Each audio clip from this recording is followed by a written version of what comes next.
Hello, everyone, and welcome. I'm Diana White, Director of Programs and Events at the p.g.a, and it is my pleasure to welcome you to this conversation with the creative team behind Free Guy. With us, we have producer and director Shawn Levy and producer and star Ryan Reynolds. Both Shawn and Ryan have received the producer's mark on this film as well. And we would like to thank 20th Century Studios for making this panel possible for the Producers Guild. It is also my pleasure to welcome and introduce our moderator, Academy Award-winning writer, director, and Emmy-nominated actor, Taika Waititi.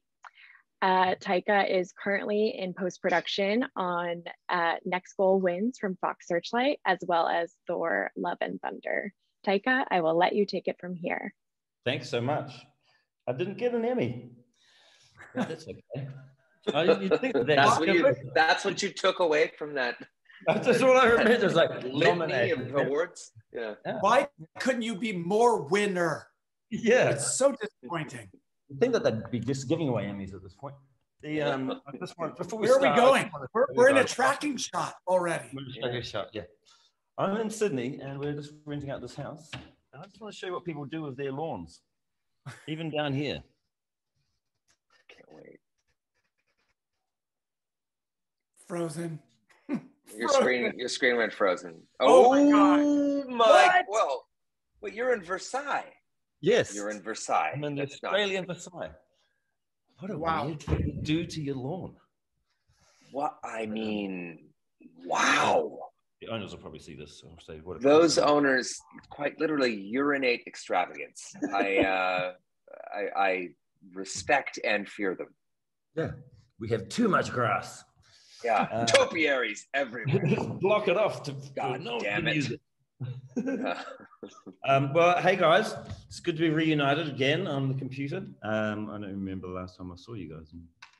Can I actually, this is a tidbit that you just gave me a visceral flashback of, Taika. When you and I first spoke about you joining our movie Free Guy, you were on a FaceTime, not unlike this, and I was struck by the fact that you went through about 19 different sitting positions within our 7-minute conversation. So it's very appropriate that you've kicked this one off with the traveling shot, because that is exactly what I remember as my first impression. That's what I do when I'm nervous and I don't really know what to say. You'll see me, and I'll just go, yeah, cool. Oh, that sounds awesome. Can I be in your movie? Your laptop has like a very surprisingly steady image despite your walking. I was shocked by that. It was like a phone. See, that's the steady cam arm.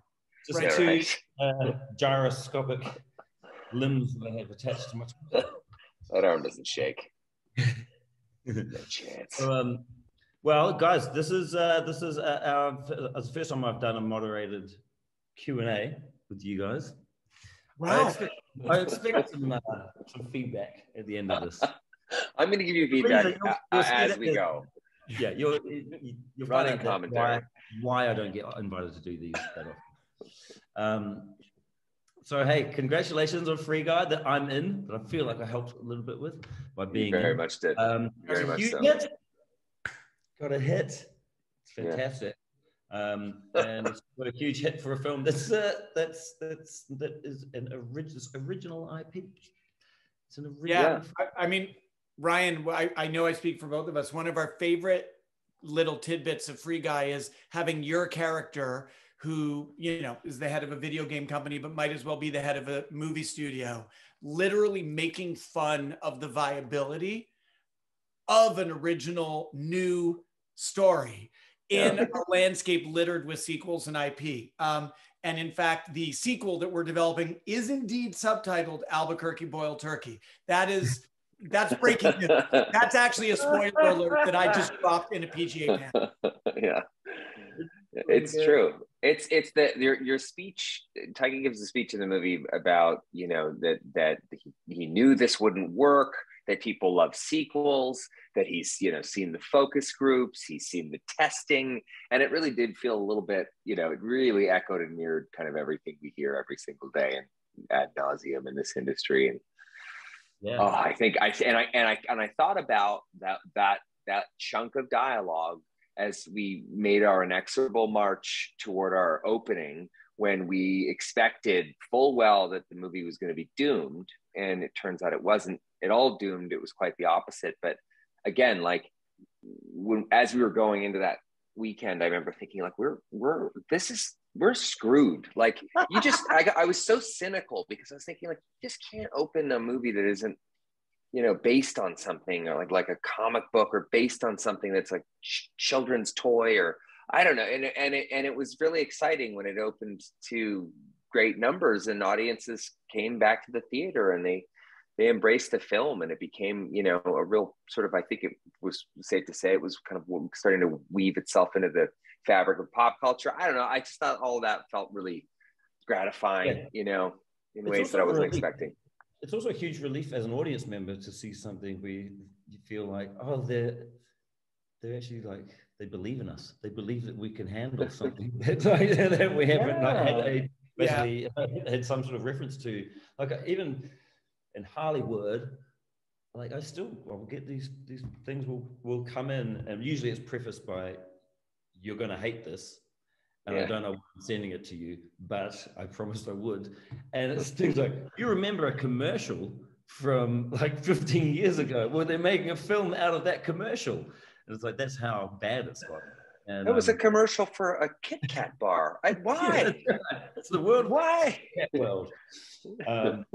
There is this, like, I mean, it's hard enough. Everyone watching this is presumably involved in making movies, and it's really hard to get them made, and it feels increasingly rare to get to make something that is a discovery for the audience. And it does, as you say, Taika, like it's kind of, you're betting on the appetite and desire for originality from the audience rather than feeding them something that they already know. But Ryan, I remember that week before release, because we were walking through New York City and we were both pretending to each other that we thought it was going to work out. But deep down, we both thought it was doomed, because how do you know if people will show up for something they have no prior relationship to, right? Shawn, just for the record though, Shawn and I live a quarter block away from each other. Like I'm hearing an echo right now. It's because I'm also hearing his actual live voice just like 200 feet away. But yeah, I remember that. I remember that walk between our houses. And those big long walks. And I would cup the south wall in my apartment and just hear him breathe. Is that how you guys came up with it? Is that just in the 13-second walk? So much of the writing we did on the movie was, you know, on those walks or commuting to and from Boston to New York back to see our families. Each week sometimes we'd take a train, just sit there with Final Draft open. We literally would buy like a 4-top bunch of seats on an Amtrak train between Boston and New York, and we would sit side by side with the table in front of us and one laptop, and we would just look at everything that had yet to shoot and how can it be better. That there's this fallacy that like you get a script and it's great and you decide to make it and then you make that thing. But of course, as you know, Taika, you get something and maybe if you're lucky, there's an idea and a theme and some good writing, but what you're really looking for is like those strong roots so that then you can grow it and find it and change it as you go. And an expression Ryan has a lot that kind of rang true is like, listen to the movie. And we found, and I know you work the same way, like if you listen to the movie, it's going to tell you what it wants to be. And it'll tell you some of that in pre-production, but most of that it's going to tell you while you're shooting it. And even more, it's going to tell you that while you're editing it. And so kind of always being open to that. And then so coming up with it, was it just, you just talk me through that? 'Cause I know it sounds like I'm moderating. I'm actually genuinely interested. I don't know the genesis of this, whether or not you went, let's make a film about this. But that is interesting to me. Because also, like, I think, you know, the idea of just inventing a world or inventing an idea, it fills me with dread nowadays. But well, even just a blank final draft page. Well, that's I don't do that. I mean, I faced that in my past, and I don't do that often. And I know you do that all the time. That's a different. That's a whole different thing. That is a scary and terrifying prospect. And I think we need to, you know, credit where credit's due. This was a spec script that Ryan and I got sent separately and at different times. It was a script by Matt Lieberman, and it always had that big idea. what if a background character in a video game suddenly became conscious of his own identity? And so that was always there.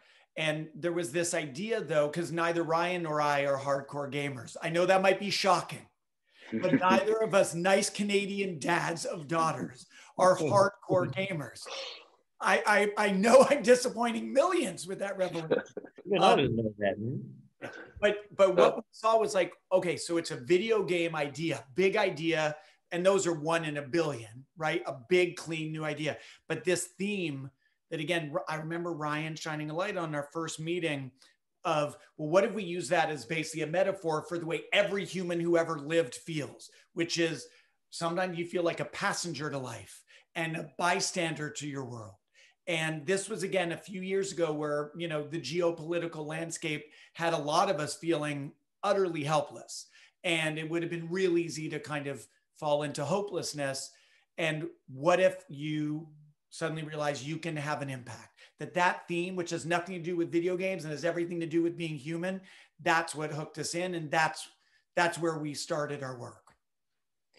Do you feel like, I started feeling like this about things, like with Jojo Rabbit, I thought, I wrote that first draft in like 2011, 2012, and I thought, now's the time. This is when people need a comedy about this. And I'm really glad that I waited. And not because, I don't feel like that it was more successful or it was like I made more money because the world had become more racist.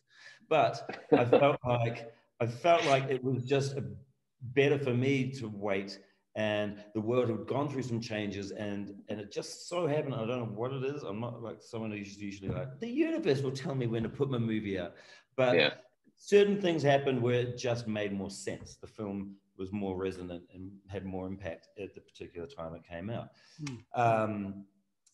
And because there were some delays with the release of this, and what you're talking about, like making a difference in a world where, I do feel like the world when COVID started, people started caring more about other people. We spoke about that, didn't we, Ryan? That weirdly, it was delayed by a year. And just to give you a sense of how long it was delayed, Taika, I don't know if you remember, we stood on the set of Free Guy, and between takes of you acting, you were fretting over the marketing of this new movie you had made, Jojo Rabbit. I remember you showing me a first trailer for Jojo Rabbit, and I was like, well, that'll never work. No, I'm kidding. I knew it was fucking awesome already.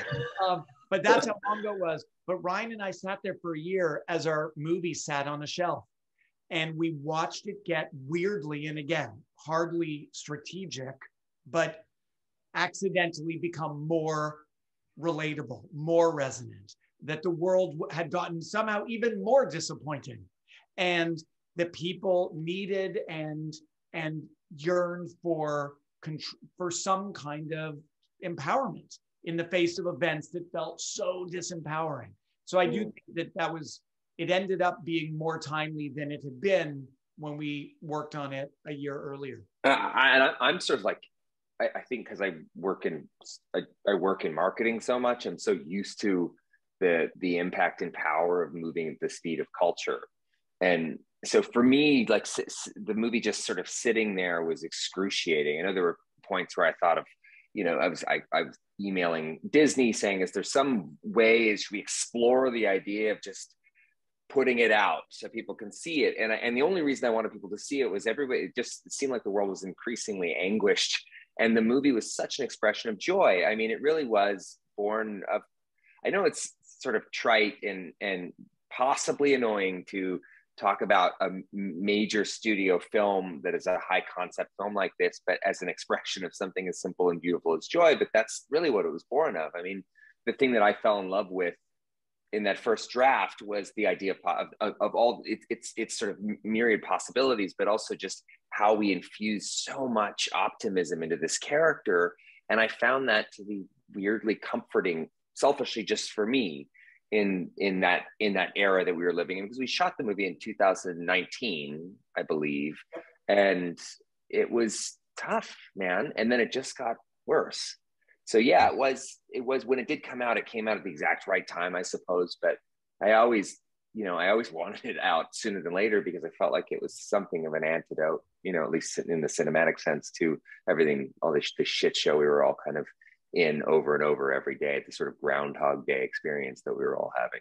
But I have to admit, Ryan, like, it's so rare, as we all know, to get to do big canvas storytelling, especially that isn't a sequel. It's like never do they let us do that anymore. That they're gonna, they'll let you do an adorable $18 million, little jewel of a talkie. But the idea of doing, visual spectacle and real budget and scale, just as a filmmaker, to get to do that. And then I was happy that we were able to share that in the medium and at the scale that was intended. And so even though I know you were getting more restless than I was, but I was happy that Disney kind of hung on and ended up making the right bet. Yeah, and for me, I forgot that it even existed. It came out, I was like, this looks good. Hey, that's me. Right, I'm so in agreement with this. Especially with what the last 2 years of films being uplifting and not shying away from this idea of bringing joy to people, because people have been going through hell, and it's like true escapism. I'm fully for that. I always say that none of my films will get into Cannes because all the children survive in them. But for me, like, I've come to realize that's not my jam. I don't like making films like that. I want to make films where people come out feeling well, that's a fundamental. Like, I remember, I don't know about your path, Ryan, but I remember when I was making like Night at the Museum and like those early movies in my career, I so resisted, like, oh wait, should I be doing stuff that's edgier and somehow more cynical and more knowing? And it takes a moment to realize, oh no, I actually like putting this ethos into the world. Like, there's enough shit that depresses us. I don't need to tell stories that do that further. And once I kind of got over that weird ambivalence about just making movies that are unabashedly uplifting or aspirational and ultimately happiness spreading, I started finding, I think, my voice in a stronger way. That's at least been my own kind of path. Yeah. I'm not reading from this list or anything, but discussion of the Shawn Ryan collaboration. The Shawn Ryan collaboration. Have a quick smell. I've been reaching over here while you guys were talking, grabbing hold of the candles. I was really just dying to smell it. How is that candle going to help things? It's not. But it's just beautiful. So I do, but does lead me in from that into the collaboration between you guys and other people, like everyone else involved, and that which also leads me into a favorite subject, casting, which is basically and go. I mean, well, as I mentioned, you were actually, Ryan, I don't know if it was a crazy, the Taika casting. I know it was Ryan. I'm taking no credit. It was Ryan or it was Blake. That I know. I don't know. I don't even know if Ryan, if you were aware. I feel like I was on a phone call, and I feel like, Shawn, you were maybe pressured into like using me by one of these people at CAA. I don't know what the thing. All I know is that I didn't have to audition, and it was the first time that's ever happened. Okay, I was wow. so happy about it. Taika is 80% right now. This is actually how it went down. We were talking about, and then we should talk about all the other amazing actors who were in that crazy ass sandbox with us. But it was, Ryan texted me, what about Taika Waititi? And I had seen some of your earlier movies, and I was like, what? And he's like, I think it could be crazy, but maybe also inspired. And I was like, wait, hold on. What about his earlier movies made you go, what? Well, as a they're amazing. I love his movies, but not as a villain in an action comedy. Right. No. I was a fan of Taika's as a filmmaker. So the notion of him as Antoine, our villainous video game titan, that was a wow. And so I did do that FaceTime with you, Taika, like, well, all right, I'll take the FaceTime. And then within about 30 seconds, realized that this guy is so singular and so beautifully strange that of course he needs to play Antoine. And so from then it was easy. That's and, nice. and yes, everyone else did have to audition, Taika, but not you, sir. No, sir. I never thought you'd say yes, and you did. And I was like, oh, wow, that's... Oh, no. We must be paying him a lot of money. He did. Oh, it's the villain. I went, the noise I made was, oh well. And then I said, please don't make me do an accent. And you went, yeah, okay, don't worry about that. And then it was that. Yeah. The other casting moment I remember was Jodie Comer, who, you know, we read probably 80 to 100 actresses for the co-starring role of, you know, which is this double role of Molotov Girl and Millie. And it came down to like a final callback day in a room in New York, and maybe 5 actresses came in. And Jodie, who of course had only done Killing Eve, had never done an American film, she read last. And remember, Ryan, we had seen some really good readings. And I'm kind of sitting here and Ryan's in front of me and he's reading with the actors. Yeah. And like 2 lines in to Jodie Comer's audition, Ryan turns to me, I'm right behind him, and we're both like, because like it felt like a revelation. It felt like, what are we seeing? This woman is so good and so fresh and unexpected. And it was like the decision was in the room. 2 sentences. And it was, but like to me, Jodie was also just like it really reiterated how wonderful limitations are in a movie. Like, you know, Jodie's presence created a limitation. She was much younger than, you know, I would have ever guessed that character to be, you know, as somebody who's sort of like a honcho kind of software developer, somebody who is obviously living and breathing the tech space like she is in the film. And I always love that necessity is the mother of invention. Like, it's something I learned, I think, in my mid-30s, and it's something that's really stuck with me, is that, you know, the more kind of limitations you impress upon a project, the sort of more creative you have to think about, you know, character usurping spectacle, and really kind of focusing on some of the more indelible features of the movie instead of the spending the money on the big sort of set pieces and stuff. And Jodie, being younger than I would have guessed, got Shawn and I thinking about, wait, how do we tell this story? It's because the movie, we've smuggled a bit of a romantic comedy into this sort of high concept action comedy adventure. And it actually ended up inadvertently kind of inspiring one of my favorite lines that I've ever written in my life, which was, my character was a love, I say to her, I'm a love letter to you. Somewhere out there is the author.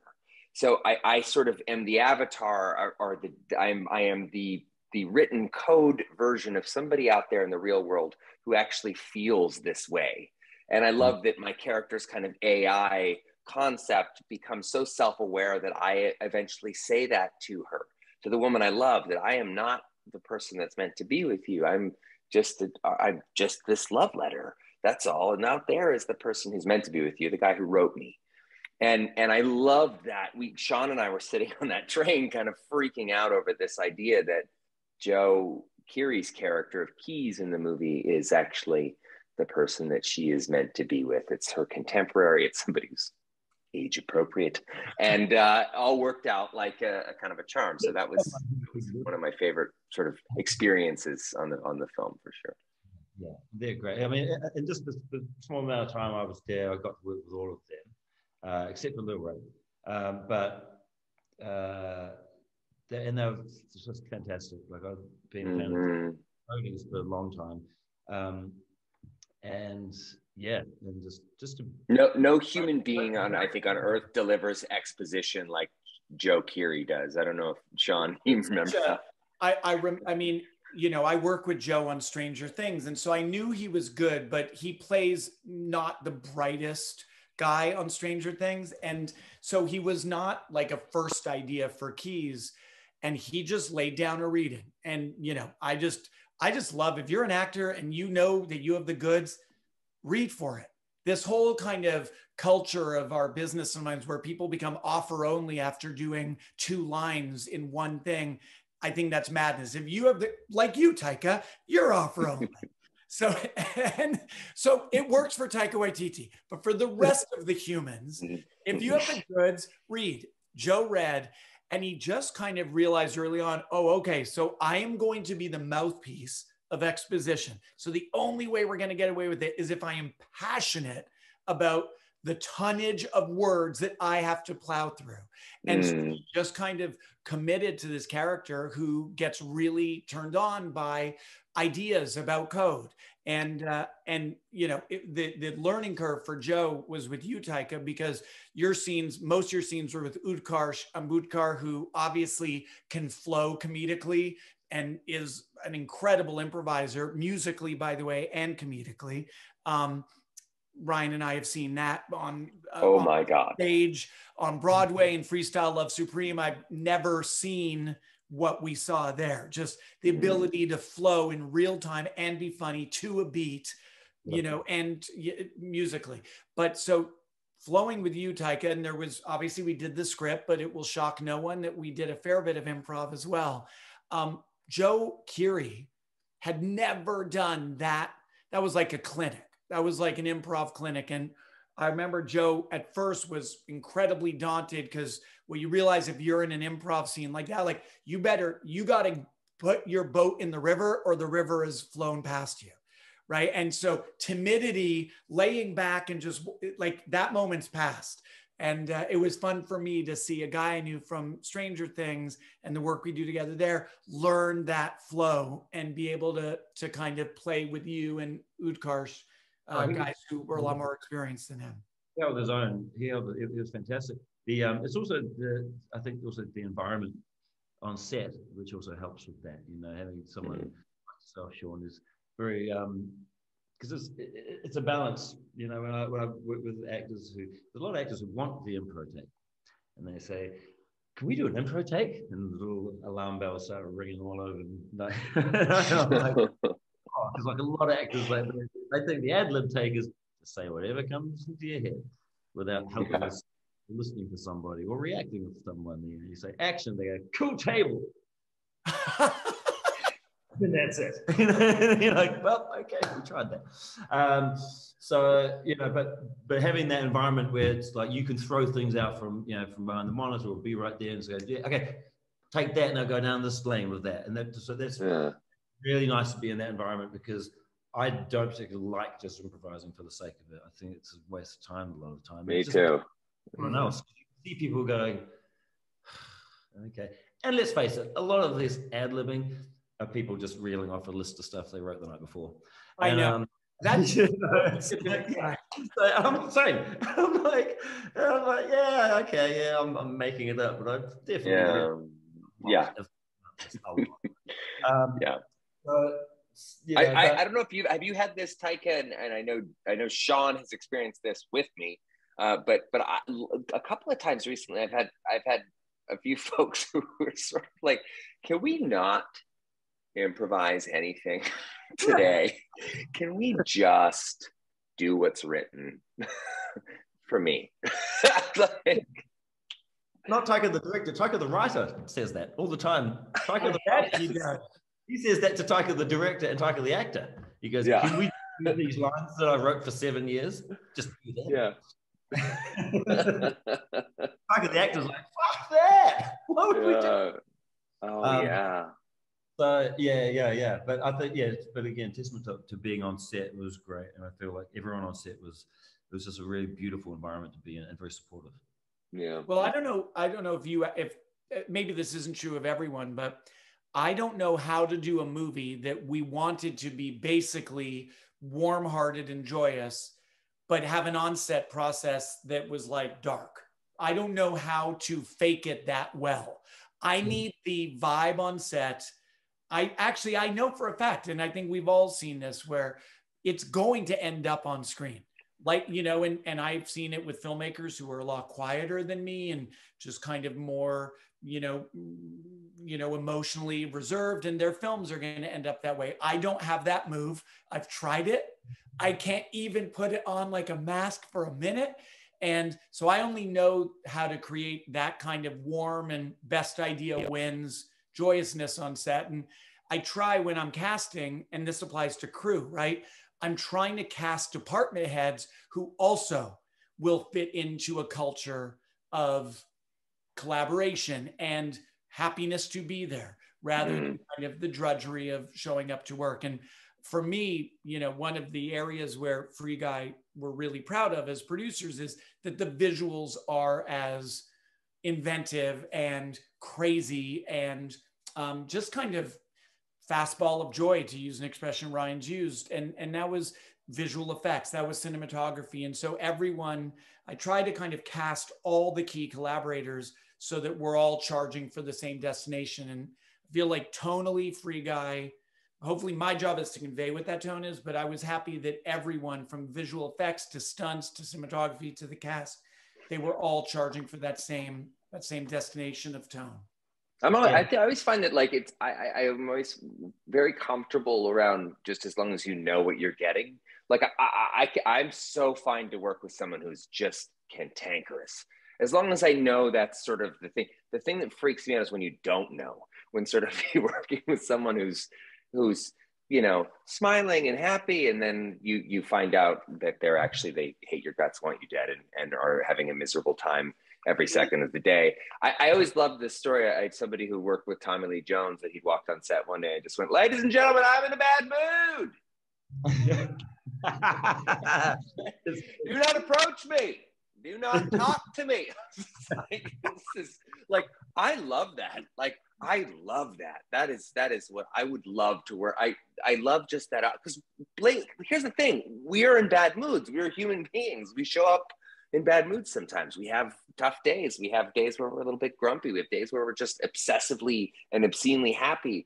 And I'm always like thrilled when I work with people who it's just when it's unpredictable and unsafe, because it creates a lack of safety when you don't really know. Like, is someone just going to blow up out of nowhere? I was watching that Beatles documentary. I don't know if you saw that, where, you know, I never knew what anyone was saying to each other. They just also were just sort of like, seeing this band together was incredible, but they were all just kind of like humming together at the same time, like vibrating together. But then all of a sudden, you know, Harrison would be like, "I'm leaving." And you'd be like, "Where are you going?" He's like, "No, I'm not leaving the room. I'm leaving the band." You just like, what happened? What I didn't get to see the prologue to that. Like, what, how did we get there? Just came out of nowhere. It made me feel uneasy. And I think when you have sets like that where it's all unpredictable and you don't really know what is happening or what you're getting, some people love that chaos. I don't. I think you people lose their trust in you, and they don't want to offer things. They don't want to. They go, "I'll save this for the next movie." Yeah, that's the truth. I do that all the time. I go, "I'm not getting this joke." Yeah. No, yeah, that is, people don't talk about that. Like, yeah. The truth is, if you don't create an environment where people know that they can trust you, they can trust you to not put in the bad shit. They'll trust you to go through the dailies and find the good shit, and to, you know, present them at their best. Without that trust, I know it happens all the time. Hopefully not too much on my sets, where people are like, "Oh, I'm going to save the A grade material for a set where I feel safe and I can trust the people." But this is the brilliance of you, Shawn, because the thing I really like came to this sort of weird conclusion, if you want to call it, when I was on the set with you, and this is why I wanted to make every movie for the rest of my life with you, was that I really believe that you can't be great at something unless you're free and willing to be bad at it. And I trust you, and I think that you created an atmosphere on set where those around you trusted you. I would assume and guess that Taika felt the same way, because you really get the greatest stuff out of that. And I feel like, you know, if you're willing to go to a place that isn't comfortable, and you're willing to go to a place that is, you know, raw and weird and maybe kind of not you, you really find odd little gems everywhere. Yeah. And I felt like that every day on that set. It was a beautiful thing. I felt like that too, and I wanted to keep giving you stuff. I wanted to. That's why I wouldn't shut up. And I know, like, really, I didn't shut up. And we need a whole second movie with just Taika's. I mean, honestly, what an edit room, to sit in an edit room and have to choose takes of Taika's is the worst kind of hell you could ever imagine. Ryan we would sit there in the edit room, Taika, and we would have a version in the movie, and we would just watch 9 other versions of each moment that were also super funny and weird in completely different ways. So those were very hard. Remember when Taika did like an entire scene where he only used the notes from Close Encounters of a Third Kind. You did an entire take where... Do you have any recollection of this, Taika, or were you in a comedy trance? Boo, beep, boo, boo, boo. I mean, it was, and here's what was crazy. And then you got going, you started doing that sequence of notes faster, faster. It was... that is a weird talent, but it was one of my favorite things I've ever seen. Incredible. Your phone. Yeah. Every time Kiri tried to speak, you boop beep boop boop. Boop beep boop boop. Boop beep boop boop. Hey, so let's quickly go back to tone. I know we're running out of time, but to tone, because I love seeing films which are bright and like have the, look, I love super depressing films about dead family members as much as the next guy, but I want like this seeing films like this makes me happy, and not only that, it's just human moments, but all these like cool the banter and all those intimate moments. But then spectacle, to be able to balance that out is one of the things I think has been so great about the film, and like with the stunts, but also the VFX stuff. And one of my favorite characters, obviously, is Ryan's what's his name? Dude. Dude. Guy doesn't think guy dude, and catchphrase. Yeah, so just talk quickly about this, like the VFX stuff and how that was all integrated. Because I remember you guys were doing stuff with those cameras, those super fast cameras that were like zooming around Ryan on the street. Yes, I mean, first the dude character. Well, the super fast cameras. There were a few scenes where I didn't want to shoot the movie to look like a video game, but I wanted there to be a lot of nods to video games and gaming culture, so that people who were hardcore gamers would feel seen by the movie. So we just picked a few scenes, notably the one where Ryan first puts on the heads-up display glasses, where it was a robotic arm, the kind that builds automobiles on assembly lines. We mounted a camera to it, and literally it moved around the way a video game camera does. And it did not exactly allow for improvisational blocking, because it was gonna move in the way it was programmed. And if Ryan decided to take a step to his left, it was gonna decapitate him. So we were very clear. We literally drew a box for Ryan on the sidewalk and made very clear that you need to stay here. Called it the idiot box. The idiot box. Well, who told you? But the dude character was a Ryan idea. It was our first meeting. And frankly, Taika, I don't even think you knew this, but in the first draft, Antoine goes into the game as an avatar of himself. And Ryan was like, well, what if I end up having to have a battle royale with myself, like an upgraded version of me? And who would be the upgraded guy would be Dude. And so that was an idea that Ryan had day one of development, a year before we shot, which is to say like 3 years before the movie came out. And then it was a matter of, okay, how do we create a character that makes Ryan Reynolds look small? So already like Ryan's 6'3", he's a little bit muscular. Who do we find who's going to make him look puny, but then put Ryan's face on it? And so we literally searched the internet until we found this bodybuilder named Aaron Reed in Venice, California. And he acted all the dude scenes with Ryan, which, as you know, Taika, you direct a lot of visual effects too. It's always better if you can give your actor something real to do the scene with. And then Ryan went into this mocap device called the Egg and acted out the face of Dude. And we stuck it on there and created one of the weirder characters that I've seen in a long time. And you also did a great thing, which I really appreciated, was just went through your entire phone books on your phones and just called all your mates and said, come and do some cameos. That was exactly what happened. I mean, it was just, so many of the characters were avatars. So it was like a great opportunity to kind of just throw anyone and everyone in there. And thankfully, I'm not as universally loathed as I once thought. And friends would say yes. I mean, I was shocked how many people say this. Also, I do believe there's like a kind of economy of kindness when it comes to cameos. Like, you know, most of the time when somebody asked me to do a cameo, I'm there. I would do it in a heartbeat. Unless the studio forbids me to do a cameo, which has happened in the past with Taika and I. It's a whole other story. But yeah, I just think that that's what you do, and it's a great feeling to do that. And I've had people show up for me, and I'm certainly in the Deadpool movies to, you know, get guys like Brad Pitt in your movie or Matt Damon just showing up for these tiny little cameos was like they were pinch me moments. So I would call Chris Evans and Hugh Jackman and Dwayne Johnson, and I know Sean had Tina Fey coming in. We'd get Channing Tatum and God, who else? I don't know. Krasinski did one. I mean, and we basically had the same attitude to get a lightsaber and a Hulk fist and a cap shield.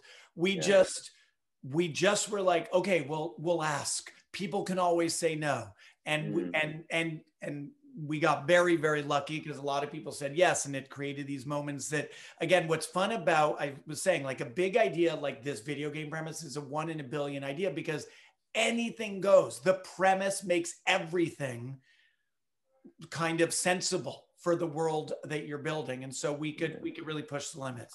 But with cameos and with those you know, those very famous props and those things from other films.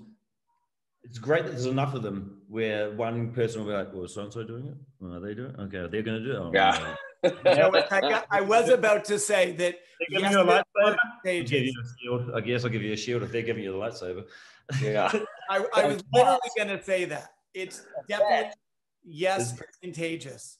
The more people that said yes, the more you get. And that's producing. Is it? And on that note, actually, thank God we learned what it was. Is there are we going to see another one of these movies just quickly? Free Guy 2 coming to theaters. When is it coming to theaters? What would it be? 2023? 2024? Yeah. I don't know. Yeah. No promises. Albuquerque boiled turkey. Albuquerque boiled turkey. Yo. All right.